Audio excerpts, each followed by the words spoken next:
নিজের চেয়ে উঁচুতে কাউকে দেখলে তাকে আপনার থেকে সেরা ভাববেন না। উঁচুতে কিন্তু পচা মাংস খাওয়া শকুনও উড়ে বেড়ায়। ঠিক তেমনই নিজের থেকে নিচুতে কাউকে দেখে তাকে আপনার থেকে দুর্বল ভাববেন না। নিচে কিন্তু একতাবদ্ধ এবং পারিশ্রমিক পিঁপড়ারাও হাঁটে। তাই অবস্থান থেকে কাউকে বিবেচনা না করে বরং স্ব স্থানে নিজেকে সেরা হিসেবে প্রতিষ্ঠিত করার চেষ্টা করুন। আর এটাকেই আত্মতৃপ্তি বলে। আসসালামু আলাইকুম। লাইফ ক্যাপচার আপনাদের সবাইকে স্বাগতম। কেমন আছেন আপনারা সবাই? আমরা সবাই আলহামদুলিল্লাহ ভালো আছি। চলে এলাম বরাবরের মতো নতুন আরেকটি ব্লগ নিয়ে।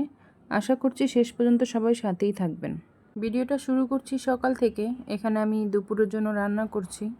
আর আপনারা তো দেখেই নিয়েছেন, এখানে আমি মাছ ভেজে নিয়েছি। এগুলো হচ্ছে তেলাপিয়া মাছ। আমাদের বাড়ির পাশে একটা খাল আছে। যখন প্রচুর পরিমাণের বৃষ্টি বন্যা হয় তখন এখানে অনেক পরিমাণের মাছ পাওয়া যায়। প্রায় মাসখানেক আগে ঘূর্ণিঝড় রেমাল যখন হয়েছিল তখন এখান থেকে প্রচুর পরিমাণ মাছ পাওয়া গিয়েছে। সাধারণত দেখা যায় যারা গ্রামে মাছ চাষ করে পুকুরে, যখন ঘূর্ণিঝড় বা বন্যা হয় তখন সেই পুকুরের পানি ভরে গিয়ে সেই মাছগুলো ছুটে যায়। ওই মাছগুলোই খাল বিল থেকে পাওয়া যায়। ঘূর্ণিঝড় রেমালের সময় প্রচুর পরিমাণ মাছ পাওয়া গেছে। চারদিক থেকে মানুষ প্রচুর পরিমাণ মাছ ধরেছে। কারো পৌষ মাস, কারো সর্বনাশ যেটাকে বলে। অনেক মানুষের লাখ লাখ টাকার মাছ ভেসে গিয়েছে। আর অনেক মানুষ দেখা যায় ফ্রিতে মাছ খেয়েছে। আমার শ্বশুরও প্রচুর পরিমাণ মাগুর মাছ, শিং মাছ, তেলাপিয়া মাছ আরও নানা রকমের মাছ এখান থেকে পেয়েছিল জাল দিয়ে ধরে।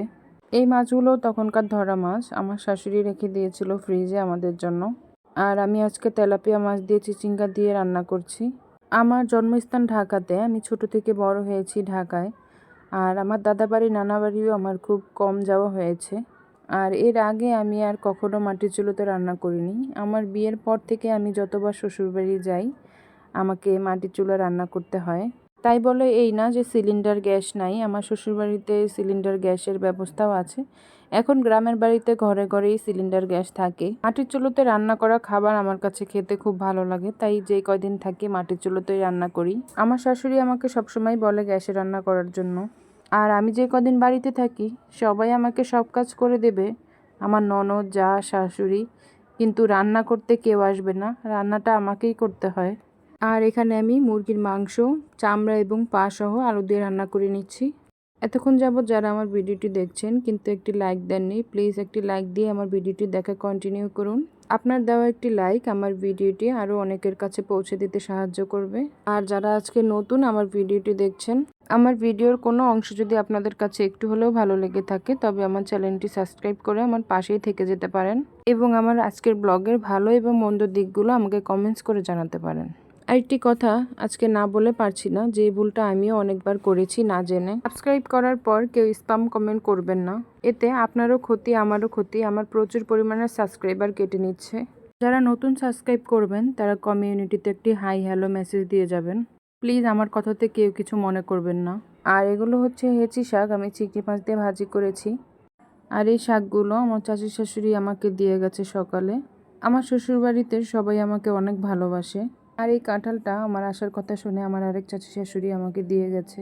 আসলে কাউকে খুশি করতে অনেক কিছুর প্রয়োজন হয় না। তাদের এই ভালোবাসাগুলো আমার কাছে অনেক পাওয়া। দুপুরের খাওয়া দাওয়া শেষ করে আমরা চলে এসেছি আমার ফুপু শাশুড়ির বাড়িতে। এখানে জন্মদিনের দাওয়াত ছিল। আর জন্মদিন ছিল ভাতিজার ছেলের জন্মদিন, মানে আমার নাতির জন্মদিন। এবারের গ্রামের বেড়ানোটা ছিল আমাদের কাছে ভরপুর। কোরবানি, ঈদ, বিয়ে, জন্মদিন, ঘোরাঘুরি সব মিলিয়ে একটি ফুল প্যাকেজ। আলহামদুলিল্লাহ খুব আনন্দের সাথে এবার গ্রামের সময়গুলো কাটিয়েছি। আর আমার মেয়েকে দেখেই তো বুঝতে পারছেন সে কতটা খুশিতে আছে। আর ওই যে আমাদের বার্থডে বয়, বাসন্তী কালারের গেঞ্জি পরা যে ছেলেটি, ওরই আজকে জন্মদিন ছিল। আজকে বলতে জুনের 23 তারিখে করা ভিডিও এটা। সবাই দোয়া করবেন আমার এই ছোট্ট ভাইয়াটার জন্য। আল্লাহ যেন তাকে নেক হায়াত দান করে এবং দিনের পথে কবুল করে। আর এই যে বার্থডে মানে বাচ্চাদের নাচ গান এগুলো তো থাকবেই। আর আমার মেয়ে লজ্জাতে কারোর সামনে নাচেনি। যখন সব মানুষ চলে গিয়েছে তখন সে একা একাই নাচছিল। সেই দিন রাতে ওখানে থেকে পরের দিন বিকেলে আমরা বাসায় চলে আসি। আর রাতের বেলা এই মাছগুলো ধরা হয়েছিল। বৃষ্টি হয়েছিল, আমার শ্বশুর জাল পেতে রেখেছিল। আমরা আসার পরে এই মাছগুলো উঠাই। আর এই মাছটা জান্নাতের বাবা ধরেছে। অনেক বছর পর জান্নাতের বাবা মাছ ধরেছে, সে খুব খুশি ছিল। আজকের জন্য এটুকু। যারা এতক্ষণ যাবত ধৈর্য ধরে আমার ভিডিওটি দেখছেন তাদেরকে অসংখ্য ধন্যবাদ জানিয়ে আজকের জন্য বিদায় নিচ্ছি। আসসালামু আলাইকুম।